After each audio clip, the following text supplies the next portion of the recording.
this is an iHeart podcast. Time is precious, and so are our pets. So time with our pets is extra precious. That's why we started Dutch. Dutch provides 24/7 access to licensed vets with unlimited virtual visits and follow-ups for up to 5 pets. You can message a vet at any time and schedule a video visit the same day. Our vets can even prescribe medication for many ailments, and shipping is always free. With Dutch, you'll get more time with your pets and year-round peace of mind when it comes to their vet care. Welcome in. Happy and thankful Veterans Day to so many people out there as we begin the Tuesday edition of the program. President Trump live at Arlington National Cemetery right now, speaking in honor of so many of the veterans out there. We have a couple of veterans that are going to be on the program with us today. David Rutherford, who is a part of the podcast network, and Dakota Meyer. Should be really great stories from those guys. Dave Rutherford, a former Navy SEAL with combat tours, and Dakota Meyer, a Medal of Honor recipient. So, yeah, Veterans Day. Yeah, kind of badasses. So we will talk about that quite a lot. We'll take some of your calls, some of your stories as well. The shutdown is officially over, Buck. To the extent that, I say officially over. We've got to have the House also ratify the fact that the shutdown is over. But officially, the Senate yesterday, 60 senators said this is ludicrous, including 8 different Democrats.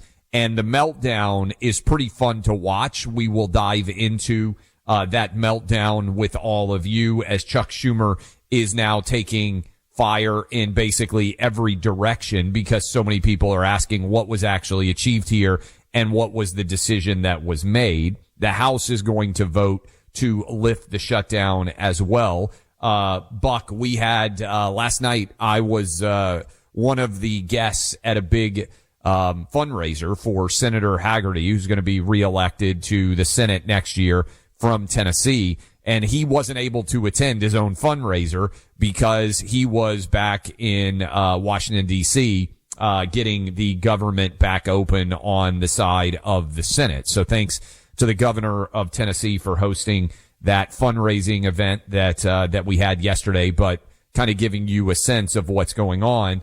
Basically, every senator had to be all hands on deck to get to 60 so that they could officially end the shutdown, including 8 Democrats. The House, my understanding, is going to vote tomorrow to lift the shutdown. And hopefully at that point in time, some of the chaos that we're seeing with air traffic control, with TSA, with many different aspects of the federal government will be tossed to the side. But again, there is no actual resolution here that made any sense at all. We had the longest shutdown in our nation's history, 40 days, and the actual impact, Buck, was negligible. Nothing changed at all. So let's go and have some fun, actually, on this Veterans Day. I was scrolling through, and our team did a good job of getting some of the reactions that are pouring in on the Democrat side as they are absolutely furious over Chuck Schumer and the Democrats bending the knee. And I grabbed several of these. First of all, David Axelrod, what is the most lasting impact going to be from the shutdown? Buck, I think it's very likely going to be that Chuck Schumer is in many ways essentially done as the minority leader in the Senate. And David Axelrod said as much. He's likely cooked as the Democrat leader. This is cut 5. You don't David buy Axelrod, it? do you think Schumer could be in trouble here with the left flank of the party? I think he's been in trouble. I think he is in bigger trouble now. I think Senator Schumer's been there since 1982. My guess is that he won't be leader of the party in 2027 after this election, unless something really surprising happens. You don't buy it, Buck? You think he's going to be back, or you just don't think they have anybody else that wants to step into the fray and actually take the slings and arrows? This is the game. Come on. How many times? I'll put it to you this way. One of the ways that I think you can often objectively assess the other side is looking at a similar dynamic on your own side. How many years have we all sat around on the right as Republicans been like, Mitch McConnell's a rhino. Mitch McConnell is, he doesn't represent. And yet Mitch McConnell's got the checkbook. He's got the donor network. He's got the power, and everybody falls in line. Now, that is changing, but it's changing because Mitch is basically he's non-functional at this point. It's just pure age. He's aging out of that role. Right. There's no similar situation in my mind with Schumer. Now, if Schumer were up in the next year, maybe he would have clay. By the time he's up in 28, everyone's going to be focused on something else, namely the presidential election, the future of the party, all this other stuff. And Schumer's going to play I'm the steady hand. I know this game. The president gets to be the next generation of Democrat leadership. He needs somebody like Chuck Schumer. So I'm just telling you, I don't buy this at all, but Axelrod is smart insofar as this is what the left wing of the Democrat base wants to hear right now. They want to hear that Chuck is going to be pushed out and blah, blah, blah. They're a bunch of babies. Isn't it funny how quickly we went from the Republicans are going to have to deal with an immense civil war inside of their own party, last week, to this week being their major issues now in the Democrat side. I think one of the things, I want to play a couple of cuts here from Chuck Schumer, just how unpopular he is. But I think one of the biggest things we're dealing with, Buck, is there's a profound anger that is out there in America right now. And I don't know if you buy into this. I think it's a lingering aftershock of COVID. I think and I think social media exacerbates it. I think there's just a lot of angry people. And the question is, it reminds me, I know you were a Lost viewer back in the day. You know how the smoke monster just shows up and you want to try to avoid being the target of the smoke monster on any given day?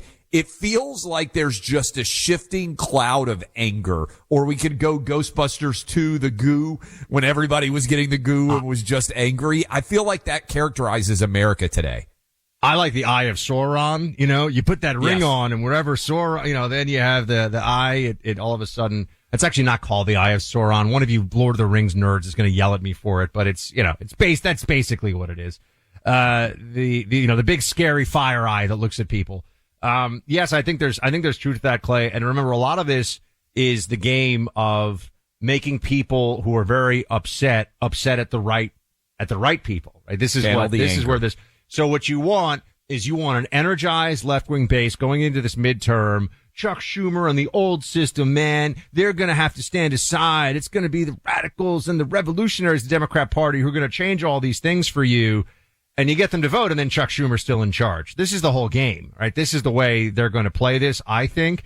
That's also why I've got to say Gavin Newsom, he sees this too. We've talked about how he's the likely, we're predicting he's the likely Democrat nominee. He'll play this game. He'll be Mr., I ran the biggest state in the country, 5th largest economy in the world, and I'm so damn handsome.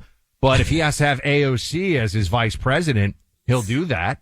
Right? If he has to bring in the left to make them feel like they have a seat at the table. And this is the whole situation. This is the way it's going to go. So I don't buy this at all about how Schumer is done. He's cooked is the term that everyone likes to use for these things now. Schumer is he's a wily character, man. That guy's he's been in the game as long as I've been alive. He's been a senator. It's true. Look, Harry Enton, I will say, on CNN says that Chuck Schumer is the least popular Democrat Senate leader ever. And then we'll have some fun with him compared to AOC. But cut 13. Listen to this on CNN. What about Democrats nationwide feeling about Chuck Schumer? I think the word of the day is terrible, terrible, terrible, terrible. To quote another Charles Barkley when it comes to Chuck Schumer. Look at this. Least popular Dem Senate leader ever. I looked at all of the polls going all the way back since 1985. The one who has the lowest rating among Democrats is, in fact, Chuck Schumer. Look at this. He's underwater with Democrats. His own party, he's underwater. He's at -4 points. That makes him the least popular guy for a Dem Senate leader going all the way back since the mid-1980s at least. Here's the other part on this, Buck. I know we talked about this yesterday and I got the year wrong because it's been talked about so much. I thought that Schumer was up in 26, actually 28. His best benefit, I think, is that AOC may not want to be the senator. I think she may well run for president, and it's hard to run for both. But listen to how much more popular AOC is in net favorability among New York Democrats. I think if she announced, Buck, that she was going to run, I think Schumer would announce he wasn't going to run, because I don't think there's any way he could win a Democrat primary against her. I think it would be somewhat similar to what we saw happen with Cuomo going up against Mamdani, except AOC would start way more popular than Cuomo did, and certainly, way more popular than Mamdani. Here is cut 14, giving you a sense of just how underwater Schumer is in New York. How do New York State Democrats feel about Chuck Schumer? And take a look here, the net favorable among New York Democrats. Chuck Schumer is above water with the Democrats in his home state, but just by 16 points. Look at Alexandria Ocasio-Cortez running way ahead. If she decides to challenge Chuck Schumer and come 2028, she's got a real leg up on the competition. I dare say at this point she would be the favorite to beat him, which would be something that would just blow my mind, even just a few years ago, given that Chuck Schumer, of course, is a New York born bred type of guy. Yeah, those are incredible. Look at that, 30 points ahead. My goodness gracious. So the question, Buck, I think is, does AOC want to be in the Senate or not? Because I think it's going to be hard for Schumer to win a Democrat primary against someone of the left like AOC. We'll see. It would be hard if the election were now, Clay. This is an eternity we're talking about here. 2028 cycle. Remember, it's going to be a presidential election year. We don't even know. And you're talking about AOC running against Schumer. She's going to run for president. So I think we see that the same way. She's going to run for president. So he's not going to have a Democrat, challenger like her. Now, yeah, one like thing her. to keep in mind, we'll get an early preview of this. There is a report that Hakeem Jeffries is going to get challenged by a leftist in the House next year. Hakeem Jeffries, obviously the House minority leader. We have two New York City guys that are basically running the Democrat Party in the Congress right now.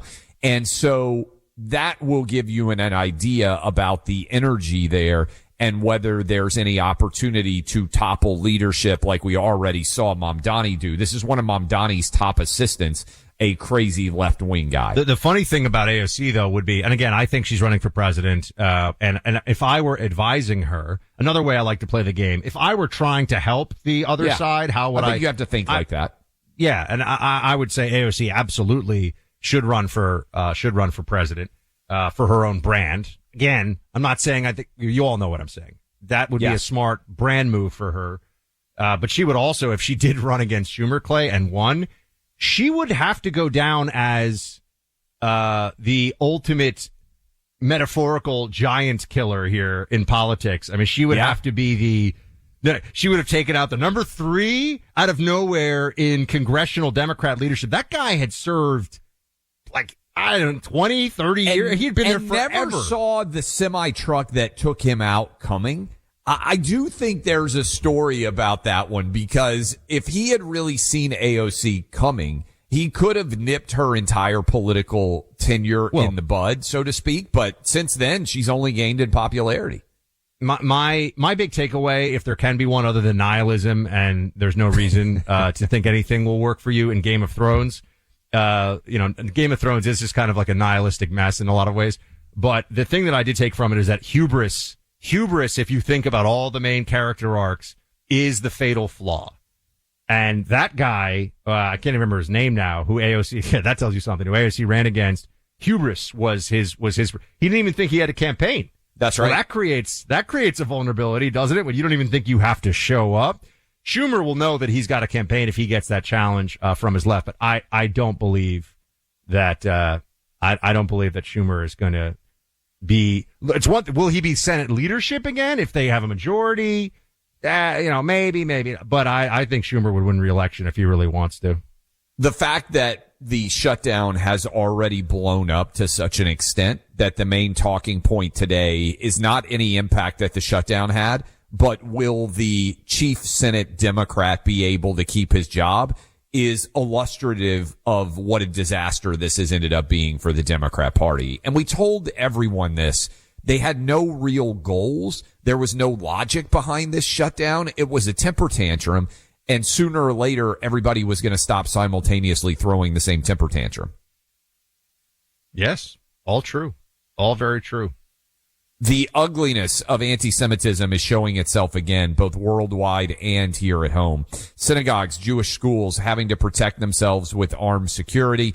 Ignoring anti-Semitism is not an option. This is the moment to take a stand. The International Fellowship of Christians and Jews, that's the IFCJ, is on the front lines, providing real help where it's needed most. They're giving food and shelter to Jewish families that feel under threat. They're helping survivors of hate rebuild their lives, and they don't just respond to crisis. They work every day to prevent it. Your gift of $45 will help support their life-saving work by helping provide food, shelter, and much more. Supporting the IFCJ is a spiritual stand, too. Please call 888-488-IFCJ. That's 888-488-4325. You can also go online to ifcj.org. Every dollar helps. Don't wait. Be the difference. Visit ifcj.org or call 888-488-IFCJ. That's 888-488-IFCJ. Saving America. One thought at a time. Clay Travis and Buck Sexton.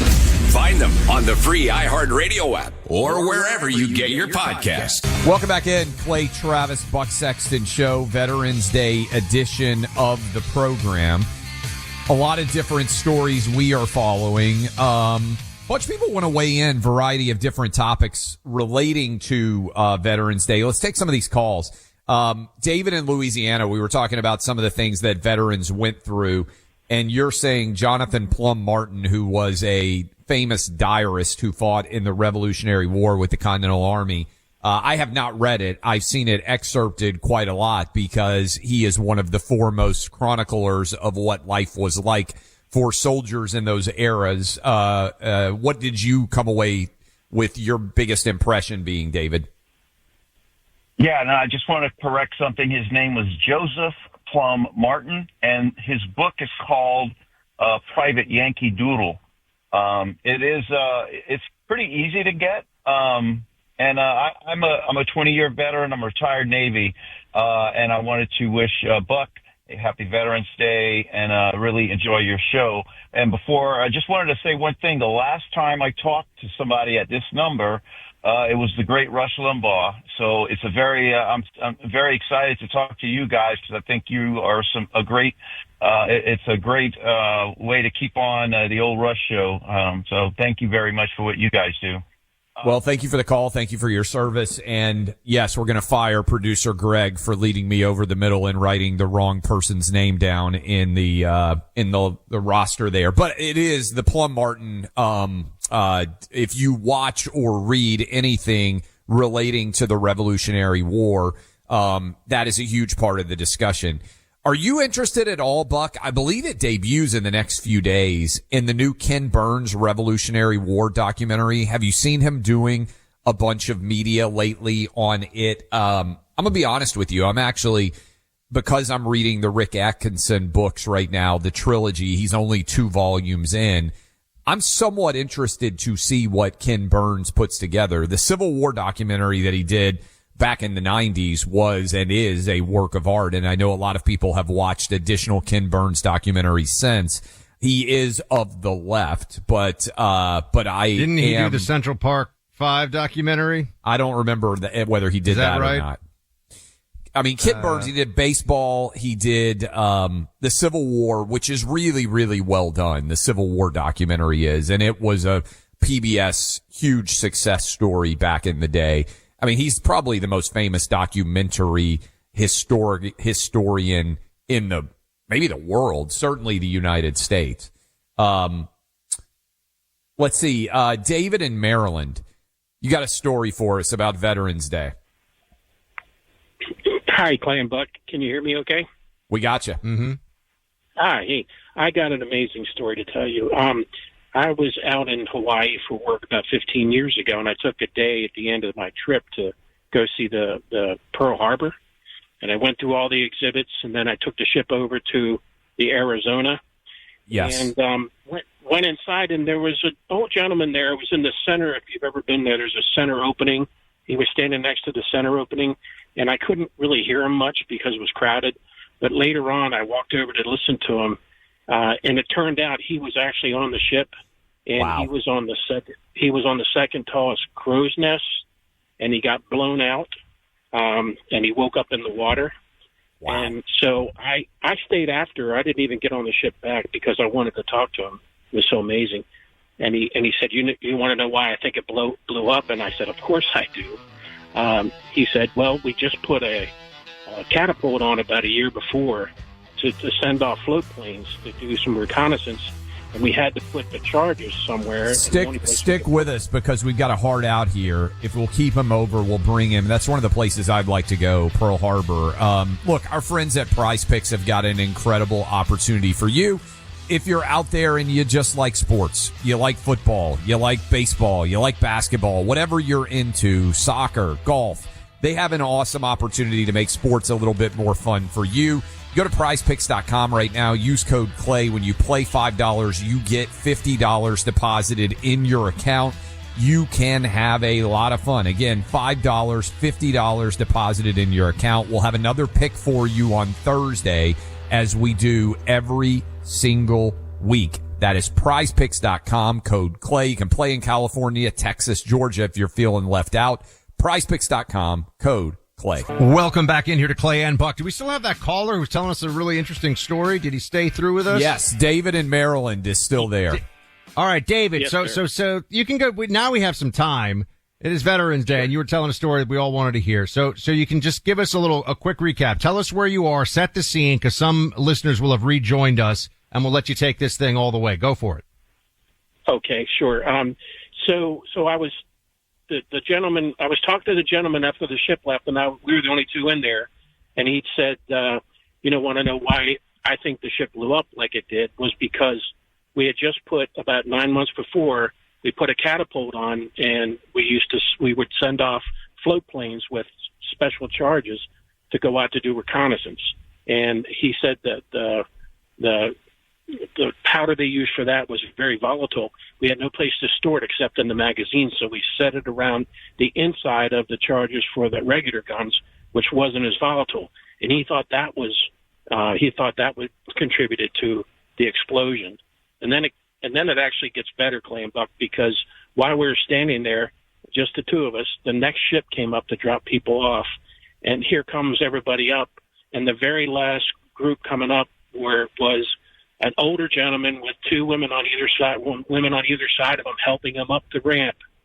And up the guy came, and he turned, and it was a Japanese guy, and he had an interpreter there. And he said he was on one of the planes that had dropped the bombs on Pearl Harbor. And the two just looked at each other and saluted each other, and there wasn't a dry eye in the place. It was unbelievable. He said he'd always wanted to be there. But this was the first time he could go to Pearl Harbor. Well, thank you for calling in and sharing that story on Veterans Day. Buck, have you ever been to Pearl Harbor? Have not. No, have not been. I have never been either. I would like to go. Let me give a super endorsement here. The World War II Museum in New Orleans I've been to that. Amazing. Is incredible. It's an incredible spot. And the reason why it comes to mind here is they put, veterans would come and stand in the main lobby that fought in World War II for years and years. Veterans from the New Orleans area, veterans traveling, and tell their stories to people who came to tour the World War II Memorial. And there are so few World War II veterans left among us now, that I am so grateful that they have done a phenomenal job of chronicling so many of those stories so they aren't lost to history, with just so many interviews that have been done with so many of our brave World War II veterans. And if you get the opportunity, you go to New Orleans. I know it's a huge tourist town. I know everybody gets out on Bourbon Street and gets hurricanes and has a phenomenal time in that city. Please take the time to go to the World War II Museum. Take your kids. The last time I was in New Orleans was the Super Bowl, last year or I guess early this year. I was really impressed at the number of kids that were in town to go to the game. Kind of a cool thing to get to do as a kid, but that mom and dad were taking them to, as part of being down in town for that game, that they were taking them also to the Super Bowl. A lot of Chiefs, a lot of Eagle fan bases, but when I was there, the number of kids that I saw was very impressive. So if you get the opportunity to go tour that museum, I can't recommend it any higher at all. It truly is extraordinary. Let's see. Dan in Prescott, Arizona, said you got to have a lunch with General Omar Bradley. How did that happen? Well, in 78, our unit at Fort Bliss, which is where General Bradley was stationed or retired, our unit was best on post, and I was fortunate enough to be best on post also. And General Bradley came and visited our unit, and I was selected to have lunch with him.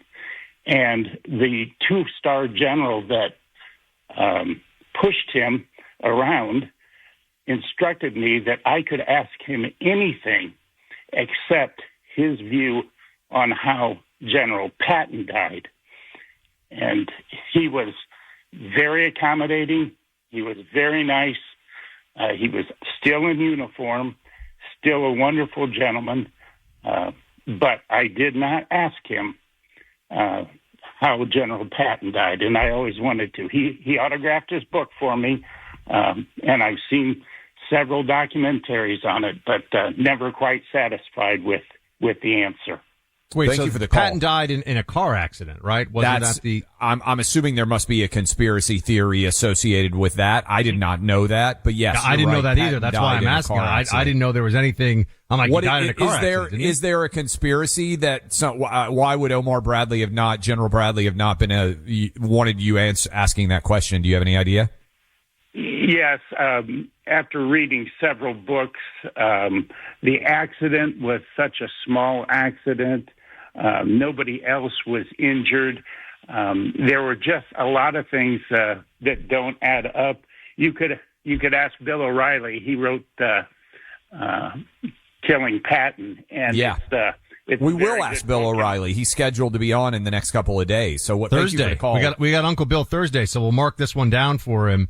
We'll ask him about this. Is there anything specific that you wanted us to dive into with Uncle Bill?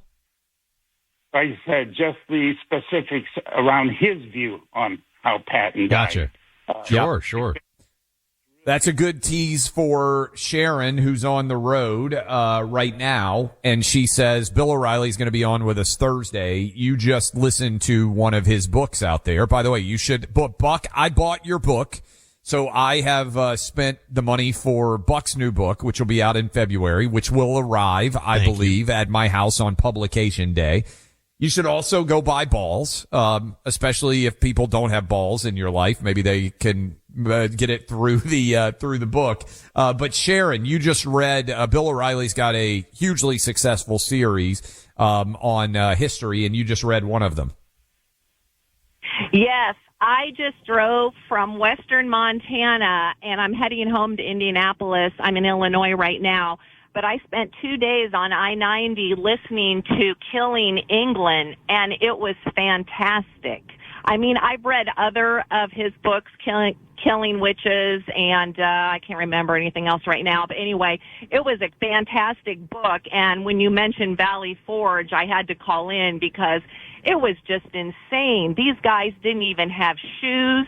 They had to tie rags to their feet, and the British would track them through the snow because of the blood that they left behind. It's unbelievable. It really is. I mean, again, having just read, thank you for the call, Sharon. Stay safe on the road as you travel back to Indianapolis. Having just read about Valley Forge, Buck, nobody had shoes.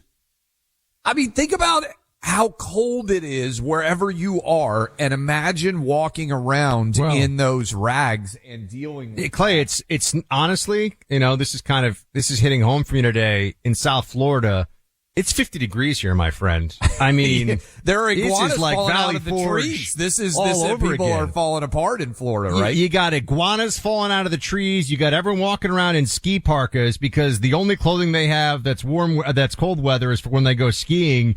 It's pandemonium out here in the 50s, my friend. So Valley Forge, no shoes. I know what it was like. I know what it was like for those guys. I'm walking around here. I have to put socks on in my sandals down here in Miami. It's madness. It is. It is Miami's version of Valley Forge. People think I'm joking about that, but the iguanas freeze in the trees and fall out iguana popsicles when it gets cold there. They're not dead. They're just their heartbeat slows down so much, or their system slows down so much that they essentially pass out and they fall out of trees. And by the way, they are pretty big. Like, these things can weigh. Can you imagine 20, getting knocked out or killed by an iguana falling out of the tree? That'd be a tough way to go. That's ever happened, but I just can tell you when you see one and it's lying there and it's all, cause this happens, they're considerable. They will whip you with their tail too. So when they wake up, you don't want to be, and they have little sharp teeth. This is why I'm telling you. It is kind of amazing that they just go to, like, they just freeze like that and truly fall out of the trees in Florida. They're escaped pets. They're an invasive species. Oh yeah. Here in South Florida. They are absolutely not native. They came from South America. They are not native to Miami, but man, have they taken to this habitat. So, and unfortunately, they're really rough on foundations for buildings. They burrow and they dig, so they can be a pest. They can be dangerous to building structures. Sort of like the boa constrictors and pythons that they have here now. Also, pets that were released. The pets that I like, though, we have parrots that have been released, and the parrots are fun. They're nice. They're not native either. There are very few of these species that people associate with. Alligators and crocodiles, the only place in the world where they coexist in the same ecosystem is here, and they are native to South Florida. Manatees, obviously, they're, and then the sharks, which we've talked about a lot. But a lot of the things you think of as Florida animals, they're pets that people brought here. Bruce in Hastings, Minnesota. You got a call for us about the World War II Museum. Yeah, I just hopped in my truck, turned it on, heard you guys talking about that.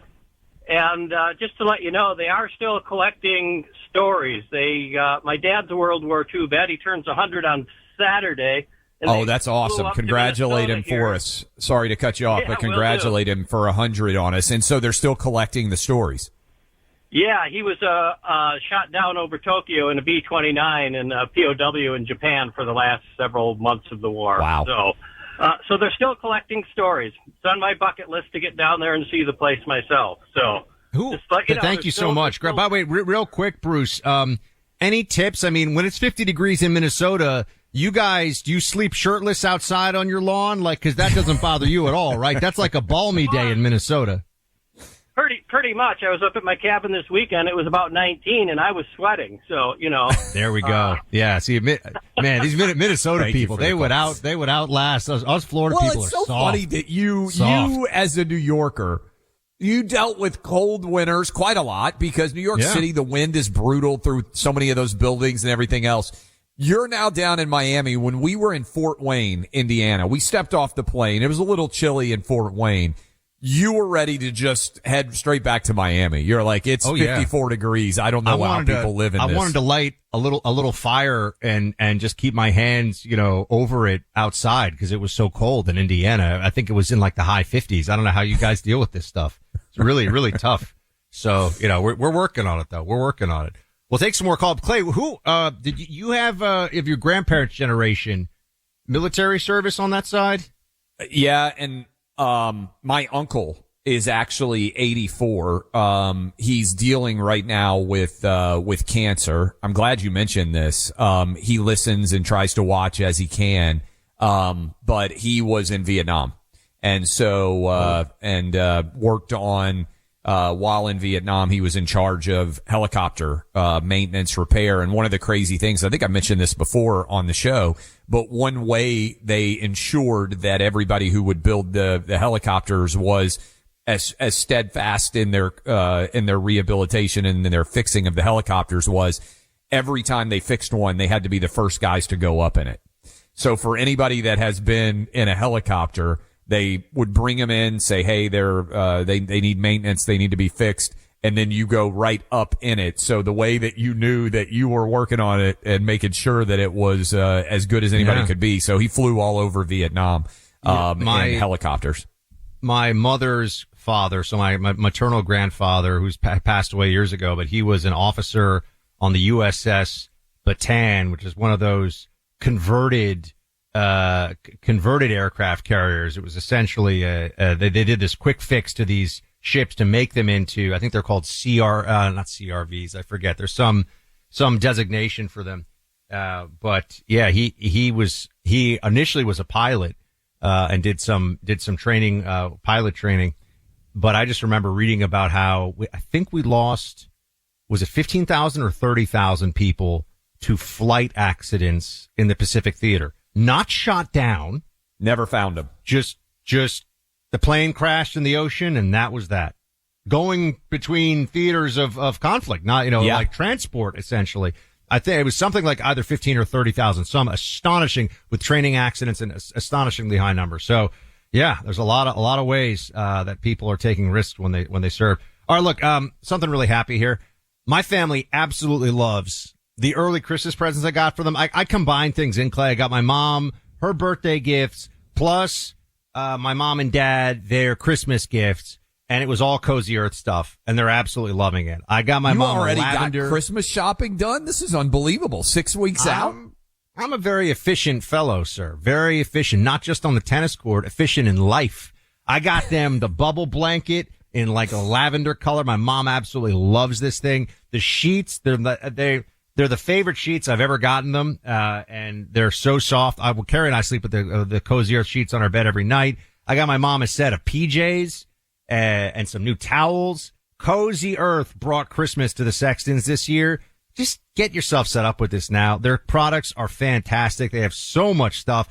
I really recommend just start with the sheets because they're better than the sheets that you have. Time for an upgrade, everybody. Start with the sheets, then maybe throw some towels in, some clothing, some of the blankets. You're going to love Cozy Earth. Your one-stop shop for all of your holiday shopping and Christmas needs. So you just need to go check these out. Backed by a 100-night sleep trial, money-back guarantee, 10-year warranty. Go to CozyEarth.com. That website is CozyEarth.com. Use my name, Buck, as your promo code on top of their site-wide sale for up to 40% off. So you can get a great deal, get your shopping done early, get these fantastic products. Go to CozyEarth.com today. Use code BUCK. And share luxury this season. My mom and dad absolutely love this stuff. You're going to love it too. Get it for yourself. Get it for family. CozyEarth.com. Promo code BUCK. News you can count on. And some laughs too. Clay Travis and Buck Sexton. Find them on the free iHeartRadio app or wherever you get your podcasts. Veterans Day. I want to say thank you to all of the veterans across America. We truly thank you from the bottom of our hearts. Thank you for your service. We have so many of you who listen to this show. It is a great honor that you spend your time with us and that you trust us to speak honestly about issues including of war and peace and national security. We have so many writing in, Clay, and calling in with their own stories of family service. There's so many of them. We wish you get them all. Here you go. VIP email from Jessica. My grandfather was one of the corpsmen that pulled the former President Bush out of the water when his plane went down. He served on 9 different ships. William Hersey of New Hampshire. So very cool. We're getting so many of these. Syracuse, this is Talkback DD. Play this one. Clay and Buck. Before it was Veterans Day, it was Armistice Day. And my great-great aunt was the one that carried the flag through Paris when the surrender happened at the end of World War I. Very cool. Yeah. I should mention we were talking about Patton. My great uncle, so my grandmother's brothers, they served, and Patton once stopped in front of him, Buck, and asked if he had gotten to kill any Germans yet. And when he said no, he was a young guy who had just gotten overseas into Europe. He said, "You're going to get your chance," which he loved telling that story. And it is a pretty cool story. Let's see. Let's go. Teresa in San Antonio. Fire away. to give a shout out and a thank you to the veteran who called in with the story about Omar Bradley at Fort Bliss. And I'm wondering if he ever met my dad. I grew up around Fort Bliss because my dad was a retired Air Force colonel and then moved to El Paso. We were at Fort Bliss all the time, and my dad became friends with General Bradley. And I was a little girl, but I would go to lunch with him because during the summer my dad would take me to the pool. We'd meet General Bradley at the Officers Club, eat lunch, and then I'd go swimming with my dad. And I wish I had understood then who he was, but I remember my dad talking to him. General Bradley was so sweet to me. He would hold my hand. I can still picture him in his wheelchair, and he would hold my hand and talk to me and ask me questions about school, and if I'd only known, what questions to ask him. But I heard the gentleman call in that he had lunch with him at Fort Bliss. I wonder if he ever knew my dad, but it was an amazing experience. My dad ended up getting close to him. Thank you for that story. So many amazing stories. Thank you to all the veterans. This is an iHeart podcast.